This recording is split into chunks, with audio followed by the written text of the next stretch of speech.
नमस्कार दोस्तों, मेरे इस मंच पर मैं अभिसार शर्मा आपका स्वागत करता हूं इस अपील के साथ कि आप मेरे इस चैनल को सब्सक्राइब करेंगे और उस बेल आइकन को दबाएंगे ताकि जैसे ही कुछ शो करूं सीधे आपके मोबाइल फोन्स तक पहुंच जाए। और आज जो मुद्दा लेकर आया हूं दोस्तों बहुत जरूरी है। पिछले 2 हफ्ते से क्या हो रहा था?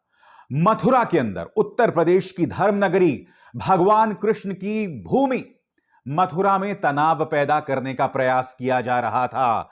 वहां के जो हिंदुत्ववादी संगठन हैं उन्होंने धमकी दी थी कि 6 दिसंबर के दिन शाही ईदगाह पर हम भगवान कृष्ण की मूर्तियों को स्थापित करेंगे। और आप जानते हैं कि पुलिस ने भी फ्लैग मार्च किया था। लगातार यह तनाव पैदा किया जा रहा था। यही नहीं, उत्तर प्रदेश के डेप्यूटी सीएम केशव प्रसाद मौर्य जो आज प्रधानमंत्री नरेंद्र मोदी से मिले, उन्होंने बयान दिया था कि अयोध्या और काशी में तो बात हो गई, अब मथुरा की बारी है। यानी कि बाकायदा एक सोची समझी साजिश थी मथुरा में तापमान को बढ़ाने की। अब इस पूरे खेल के पीछे की असली कहानी सामने उभर कर आ गई दोस्तों। मैं आपको बतलाना चाहूंगा कि आज जब पत्रकारों ने उन हिंदुत्ववादी संगठनों से बात की कि क्या आप शाही ईदगाह की तरफ जाएंगे और मूर्तियों को स्थापित करेंगे, तो उनके जवाब से पता चल गया इस पूरे मामले के पीछे का जो खेल था। क्या आप जानते हैं, उन्होंने कहा कि पुलिस ने धारा 144 लागू की हुई है, इसलिए हम नहीं जाएंगे क्योंकि पुलिस ने इजाजत नहीं दी। इस जवाब को सुनिए साहब, पुलिस ने धारा 144 लागू की है और पुलिस ने इजाजत नहीं दी तो हम नहीं जाएंगे। मैं एक सवाल यहां पर पूछना चाहता हूं इन संगठनों से, अगर आपका उस उद्देश्य में इतना अटूट विश्वास है तो क्या पुलिस की लाठियों से आप डर गए? बताइए। अगर आपको उस इलाके की अमन चैन सुख शांति की परवाह होती तो आपने पिछले 2 हफ्तों से जो तनाव बनाकर रखा हुआ है मथुरा के अंदर, आप ऐसा क्यों करते? अब जो है दोस्तों, इसके पीछे की सोच धीरे धीरे सामने उभर कर आ रही है। इसका मकसद क्या हुआ मैं आपको बताता हूं।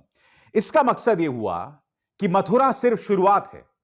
तमाम इस तरह की धार्मिक तौर पर संवेदनशील जगहों पर ऐसे छोटे छोटे तनाव पैदा किए जाएंगे। और आज चूंकि 6 दिसंबर था, वो दिन जब बाबरी गिराया गया था, इसलिए आज जो है इस पूरे घटनाक्रम को, इस पूरे घटनाक्रम पर लोगों की निगाह लगातार बनी हुई है।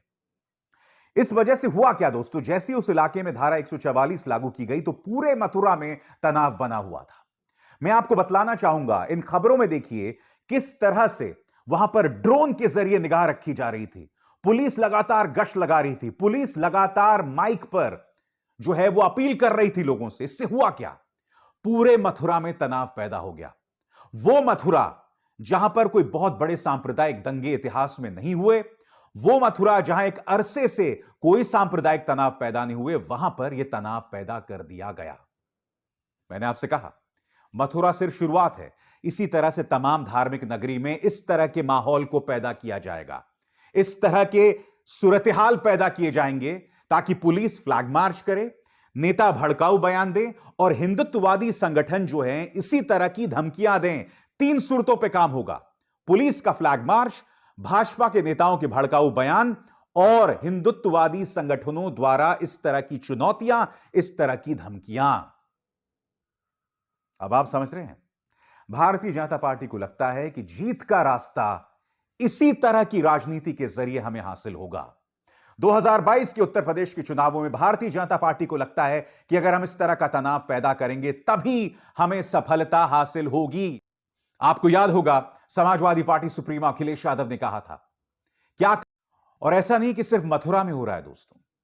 गौर कीजिए, देश के गृह मंत्री और राज्य के मुख्यमंत्री आदित्यनाथ सहारनपुर जाते हैं शाकुंभरी विश्वविद्यालय के शिलान्यास के मौके पर, और यहां पर दंगों को याद किया जाता है। दोस्तों आप खुद बताइए, आप जा रहे हैं एक विश्वविद्यालय के शिलान्यास के मौके पर, आप बात कीजिए शिक्षा की, आप बात कीजिए उन चीजों की जिससे समाज जुड़ता है, मगर इस मौके पर भी मुख्यमंत्री को दंगे याद आते हैं।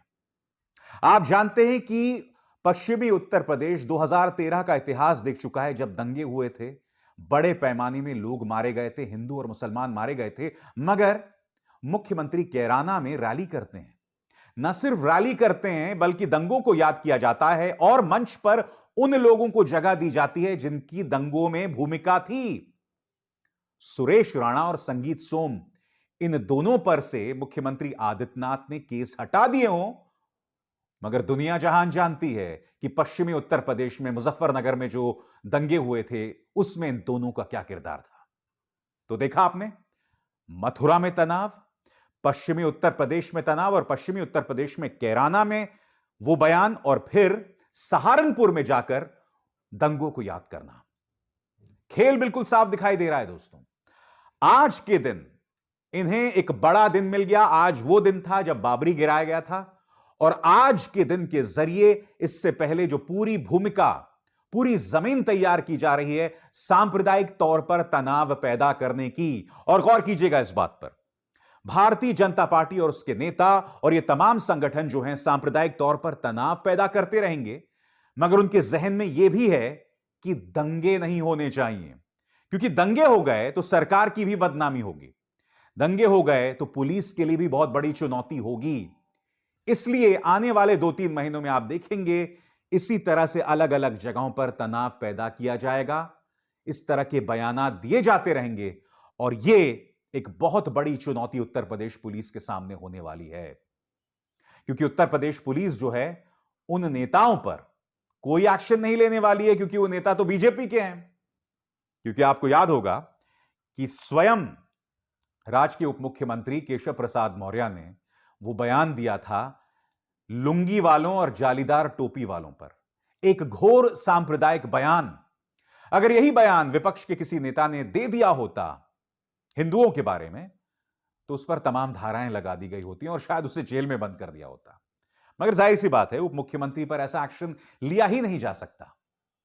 तो आप यानी जनता को पूरे खेल को समझना पड़ेगा। मथुरा सिर्फ शुरुआत है। आने वाले दिनों में चूंकि उत्तर प्रदेश में धार्मिक तौर पर ऐसे कई शहर जो हैं वो संवेदनशील हैं, इसी तरह के बयानात दिए जाते रहेंगे, और खास तौर से तवज्जो होगी पश्चिमी उत्तर प्रदेश पर।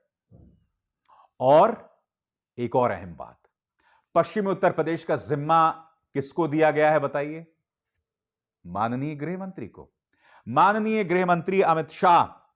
और अमित शाह का पश्चिमी उत्तर प्रदेश से नाता 2013 और 2016 दोनों के दौरान रहा है। क्यों मैं आपको बता रहा हूं, 2013 में मुजफ्फरनगर में दंगे हुए थे, और उसी के बाद भारतीय जनता पार्टी की रणनीति बनी थी उत्तर प्रदेश के अंदर। नतीजा यह हुआ कि लोकसभा चुनाव में उन्हें 72 सीटें मिल गई थी। फिर 2016 आया, जब उत्तर प्रदेश में चुनाव हो रहे थे। उस वक्त अमित शाह देश के गृह मंत्री नहीं थे, अमित शाह भारतीय जनता पार्टी के अध्यक्ष थे, जो आज की तारीख में जेपी नड्डा हैं। और उस वक्त अमित शाह लगातार पश्चिमी उत्तर प्रदेश में जा रहे थे, जाट नेताओं से मिल रहे थे, किसानों से मिल रहे थे। यह वो दौर था दोस्तों जब गांव के अंदर, पश्चिमी उत्तर प्रदेश के गांव के अंदर बीजेपी के नेताओं को आने की इजाजत थी। अब तो खैर माहौल बदल गया है। तो उस वक्त दोस्तों अमित शाह ने पश्चिमी उत्तर प्रदेश में जी जान लगा दिया था, और अब एक बार फिर उन्हें पश्चिमी उत्तर प्रदेश की जिम्मेदारी दी गई है। साम दाम दंड भेद, हर तरह के प्रयास करने वाले अमित शाह उत्तर प्रदेश में जीत हासिल करने के लिए, पश्चिमी उत्तर प्रदेश में फिजा को बदलने के लिए। क्योंकि किसान आंदोलन के बाद यह अक्सर बातें की जा रही हैं कि वहां भारतीय जनता पार्टी के लिए मुश्किल पैदा हो गई है, और ऐसे में यकीन मानिए आने वाले दिनों में बहुत ही खतरनाक और दिलचस्प खेल खेले जाएंगे।